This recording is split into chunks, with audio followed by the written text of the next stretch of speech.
Momix, the dance theater company directed by choreographer Moses Pendleton, opens the Center for the Performing Arts at Penn State 2013-2014 season. Momix performs Botanica, which takes audiences into a fantasy world inspired by nature and its beauty. PreViews writer Jennifer Pensick speaks with Pendleton about how his living in the country helped fuel the ideas for Botanica. He also discusses the often daunting process of creating an evening-length dance and what people can expect to see on stage. Can you describe what Botanica actually entails? Well, I think it's Momix's take on the Four Seasons, Momix style. It isn't, it doesn't really tell a story, but we do start in the dead of winter and through Momix imagery and what have you, go through a kind of a magical tour through a botanical garden, starting in the dead of winter and moving through the seasons to repeat the cycle. And it's we use props and lighting in typical Momix style, but the theme is Botanica, the garden imagery, and the plant world in particular. As I say, we have various scenes that would give you a feeling that you might be surprised, as you might be if you walked around a corner and something jumped across your path in a garden. What was your inspiration for this?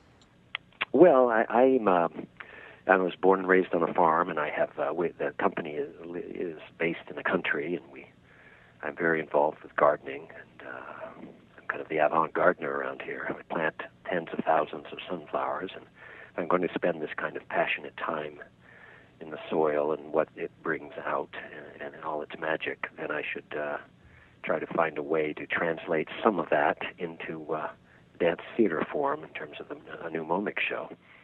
What is the process like in creating something like this? Like in nature, you can't control it too much. In other words, don't have too many preconceptions when you go into to work, or you'll get disappointed, and you may miss out on some of the true nature of a particular day that could feed you creatively.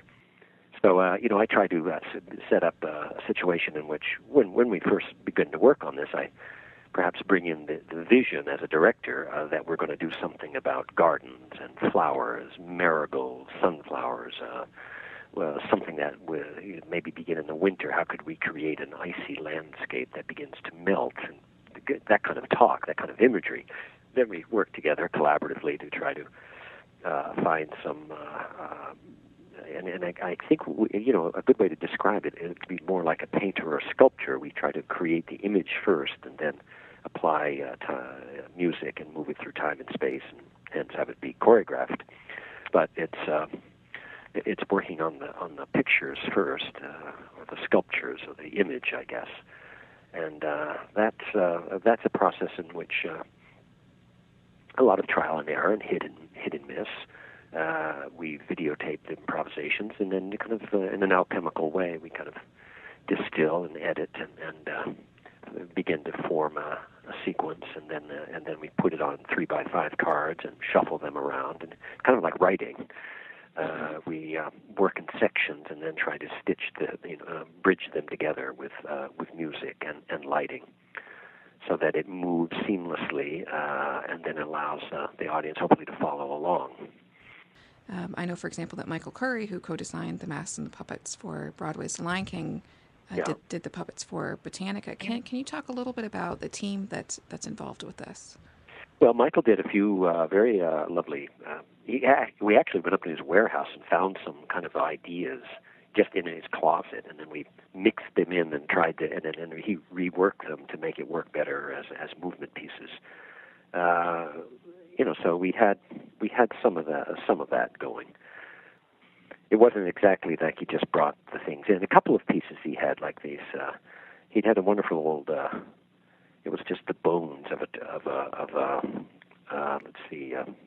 triceratops, but a skeleton, and then we, dancers inside manipulating strings and could move the tail and mouth, and we kind of set up a scene where, it was like a woman who falls off a mirror into the lake and into the underworld, and I kind of had this idea that she's kind of romancing with old stones and having some connection with the deep past, and that's sort of a feeling that happens in subterranean worlds and all this. And that is, it might be a bit of a stretch, but it's quite a arresting figure. I don't know if you've ever seen the exhibit Ashes and Snow, but it's that kind of a human contact with, a very deep past, pre-human, into this dinosaur. It's not literally a dinosaur. Well, it's literally a dinosaur, but it's just the skeleton. You see it alive, and then it's, in a moment as it sinks down to the floor, it looks like it's been just a pile of bones for thousands of years. But again, some of Botanica is quite surreal, the way you would look at a series of surreal paintings, and they're dreamlike and hopefully not nightmarish. But that's kind of what Michael was contributing for us. We made some of the costumes ourselves and some of the props.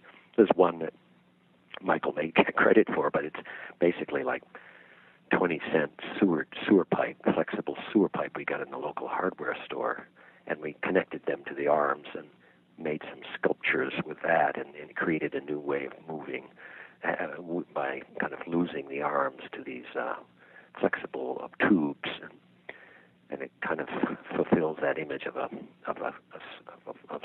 seething night crawlers that are churning the soil, preparing it for birth, for buds.